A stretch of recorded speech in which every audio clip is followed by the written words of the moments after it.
this week we're giving away a book called Ban This Book by Alan Gratz. What would you do if your favorite book were to be banned in our school library? And I don't mean a little temporary, you can't check it out like Mrs. Gourlay's done with a few things around here for right now. But what if somebody, an adult from the school board, from somebody's parent, came in and told the librarian that they could not have these books on the shelves. They had to take them off the shelves.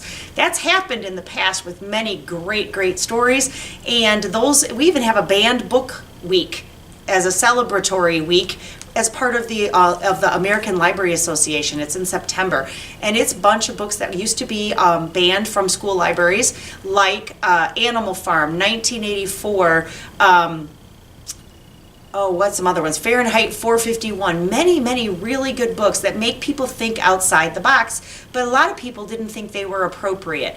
So we celebrate that in September. But this book is about a young lady named Amy Ann who has her favorite book, the one she's read so many times. It's banned from her school library. She goes to check it out one day and it's gone, and her librarian, who she's really good friends with because they share a common bond about books, she tells her what's going on, and she asks her to help her go to the school board and speak to the school board about why, as a student, she doesn't think that should be happening, that these books should not be banned because they're so wonderful. They make you think. But when she goes to the school board meeting, she's a little bit shy. She's not quite sure what to do about it. So instead, she hatches up a plan with some friends of hers, about putting these books that were banned from the school library in her locker. And she runs a banned book locker library. Probably not something that's a really good decision on her part, which I can't wait to find out exactly how it happens. I'm about halfway through right now.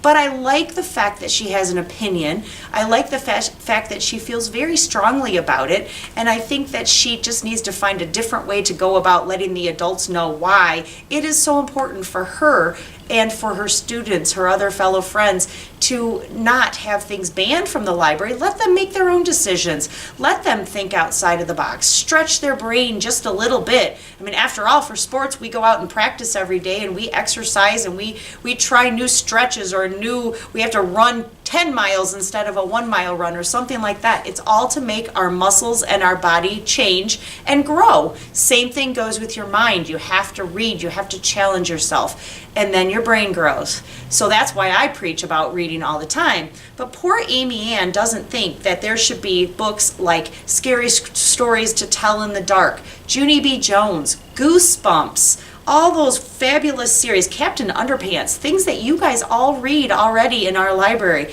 None of those are in her school library anymore because of what's going on. So it is a story about how Miss Amy Ann feels very strongly about how she keeps a lot of things inside because she's very shy, but it's also about how she ultimately finds her voice and how to speak up and tell adults and everybody else, why she feels so strongly about this situation. So if you would like a copy of this book, which I highly recommend, I was reading it again last evening and I can't wait to finish it today. Enter yourselves into our contest in the cafeteria. Put your name into the box as many times as you want. It doesn't matter. We will pull out 5 names and give away 5 copies of Ban This Book by Alan Gratz on Friday after lunch. Keep reading, Ring Lardner.